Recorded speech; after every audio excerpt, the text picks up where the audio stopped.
welcome to Joy News, to Live on Joy News. You just arrived here on the ground. What do you make of what's happening? Oh, I've been here for over an hour. Oh, okay. Yeah, I saw you in your car. I've been here for over an hour. I've just been monitoring and watching. But everything is fine. I think the numbers are coming up. People are showing up. And we're headed in the right direction. I'm sure that giving about another hour we'll be moving. Yeah, but I was speaking to the minority leader, Councillor Tuforson, and he was saying that if you get to the central bank, the BOG, you want the governor himself to come out and receive the petition. If it doesn't come out, you're not moving. You're going to stay there until the kingdom comes. The governor is a coward. Dr. Addison is a coward. I mean, and this is not going to be the first time. I've served on the Public Accounts Committee of Parliament for 7 years, and at least every year we invite him twice to appear because of the Auditor General's report. And I can say on authority that Dr. Addison himself has appeared before the Public Accounts Committee maybe 2 or 3 times in 7 years. He's a coward. He runs away from his own work, from his own failings. Most times he sends his deputy, Maxwell. And I won't be surprised that today it will be Maxwell who would have the balls to come out. Addison himself won't come out. Addison is a coward, and I'm putting it to him. You are a coward, and you have failed. You are a colossal failure. Because look, where we sit as a country, let's call a spade a spade. We have 196 central banks for 196 countries across the world. In 2022, the Central Bank of Ghana, the Bank of Ghana, came last. We had the worst performing currency in the world. Our currency was worse than the currency of Yemen, was worse than the currency of Syria, worse than the currency of South Sudan, worse than the currency of Yemen, worse than the currency of Ukraine, Zimbabwe. Our currency was worse. So come on, if you sent your child to school and the teacher you asked to teach your child, or the lesson teacher who is teaching your child at home, goes to write the licensure exam and in Ghana comes last, would you continue? But what even annoys us as young people the most is that in 2022 they increased their allowances to themselves by 100% and paid themselves 8.7 million as allowances for coming last.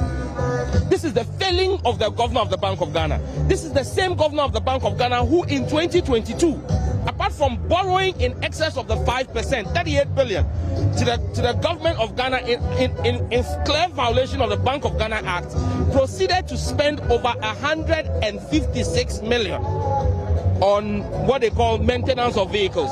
Go and check STC and VIP, how much they spent on managing their fleets for the whole of 2022. The Bank of Ghana is spending more money than them. In 2022, Philip Edison spent 97 million Ghana cedis on foreign travels. 97 million Ghana cedis. From 2012, the Bank of Ghana has every year been making 1.5 billion as profits. Edison alone in 2022 makes a 60 billion Ghana cedi loss. Now, let me tell you what this is. 60 billion is more than $5 billion. Now, Ghana has gone to the IMF for 3 billion over 3 years. So basically 1 billion, about average of 1 billion a year. And in 1 year, Edison is losing more than 5 times what the whole country says will fix our problems. So who is our problem? If the whole country needs 1 billion from the IMF every year for 3 years to fix our problem, and Edison in 1 year can superintend the loss of 5 billion, who is our problem? So fair to say that Addison is our problem and not President Akufo-Addo like others want us to believe? Oh, the appointees are a reflection of the appointor. Been a colossal failure. President Akufo-Addo will be studied by your children and grandchildren on being the worst president. He's going to be cited in political science classes as how not to lead a country. President Akufo-Addo and Dr. Bawumia will be studied in economic classes on how to collapse a functional economy that was handed over to you on the basis of rhetorics and theory. That is going to be their legacy. Because we studied also for introducing free senior high school. Free senior high school. What is free about senior high school today? You send your child to school for 4 weeks, and then you have to pay a lesson teacher for 20 weeks to cover up. Paying the lesson teacher is more expensive than if your child was in school before free SHS. The finance minister himself doesn't agree with that policy, because you can't have a policy where even people who were paying $12,000 for A-levels or for in junior school in year 9 come to senior high school and say they can't pay. free senior high school must be selective. Why are we not issuing LEAP grants to everybody in Ghana? LEAP, livelihood empowerment against poverty. Why are we not giving it to everybody in Ghana? Why are we targeting and selecting? Is this something the NDC will do?